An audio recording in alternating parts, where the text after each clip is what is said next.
Hello friends, जैसा कि हम आए हैं आज अपनी नेक्स्ट वीडियो के साथ। और नेक्स्ट वीडियो हमारी जो है वो इकोनॉमिक्स के पहले चैप्टर की है, जिसमें हम पढ़ेंगे आज economics as a positive science, economics as a normative science. बच्चों को बहुत कंफ्यूजन रहता है ये एज अ पॉजिटिव साइंस और एज अ नॉर्मेटिव साइंस को लेके। बस मुझे आपके चाहिए 5 मिनट, सारे कंफ्यूजन दूर। लेकिन ये 5 मिनट आप पूरी तरीके से मुझे डेडिकेट कर दीजिए। सारी जितनी भी डिस्ट्रैक्शंस हैं उनको अलग करके बस आपको फोकस करना है how to study the positive science in economics, how to study the normative science in economics. अब जैसा कि हम बात कर रहे थे कि हम इकोनॉमिक्स में पढ़ रहे हैं ह्यूमन बिहेवियर को लेके।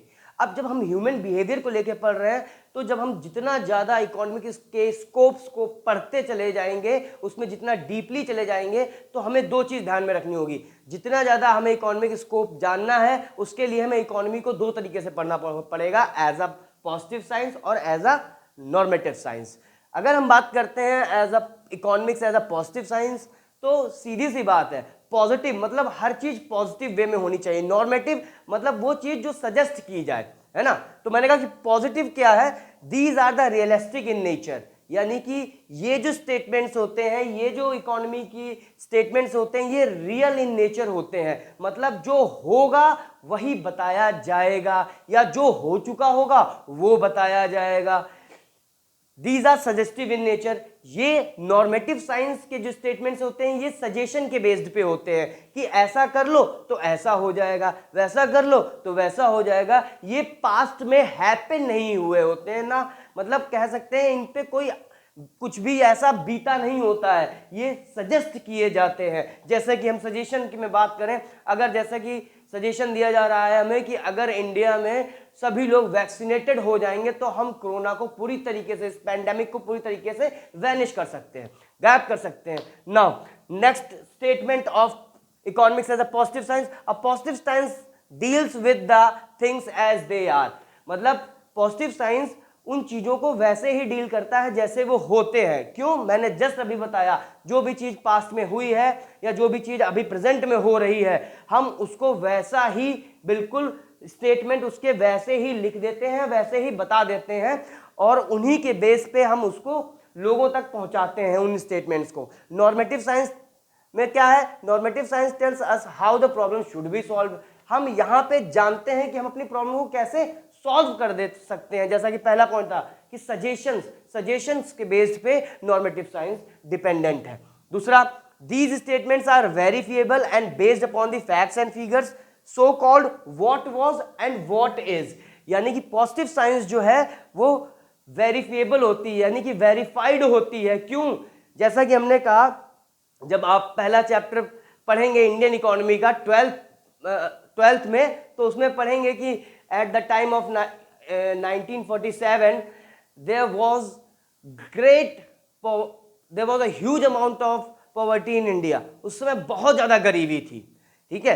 तो वो क्या है, फैक्ट्स एंड फिगर्स कहीं ना कहीं लिखा था और वो टाइम देखा गया था। तो ऐसी चीजों को हम पॉजिटिव साइंस में मेंशन करते हैं। जैसा मैंने लिखा है, what was and what is, क्या था और क्या होगा। इसका एग्जांपल देख सकते हैं हम। Still 20% population in India is below the poverty line. अभी भी 20% पॉपुलेशन जो है इंडिया की वो बिलो पॉवर्टी लाइन सर्वाइव करती है। यानी कि ये क्या है, ये फैक्ट है, ये मेंशन्ड है, ठीक है। तो ये still 20% population in India is below the poverty line, ये मेंशन है। सेकेंड, इसी का example, literacy rate in India is 75%। Literacy rate यानी कि पढ़े लिखे लोग अभी भी 75% हमारे देश में हैं। तो ये क्या हो गया, ये फैक्ट एंड फिगर है। तो ये कहां पे आएगा, पॉजिटिव साइंस पे। ये वेरीफाइड है, ये स्टेटमेंट है जो कि एनालिसिस के बेस पे लाया गया है। सेकेंड, जैसा हमने पहले इसका सेकंड पॉइंट पढ़ लिया था नॉर्मेटिव का। Third point, the statements are value based, so called what ought to B.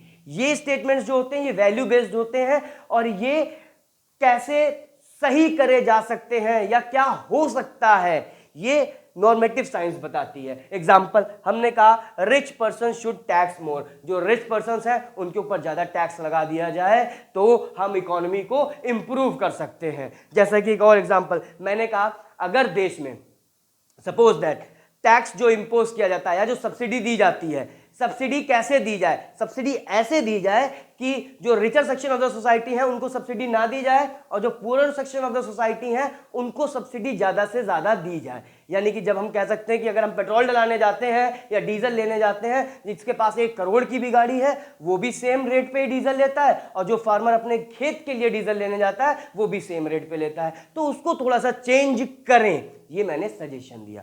That is normative science. बस इतना आप ध्यान से समझ लें, आपकी सारी प्रॉब्लम सॉल्व पॉजिटिव साइंस और नॉर्मेटिव साइंस को लेके। सो we will meet in next video. Till then, please share and subscribe.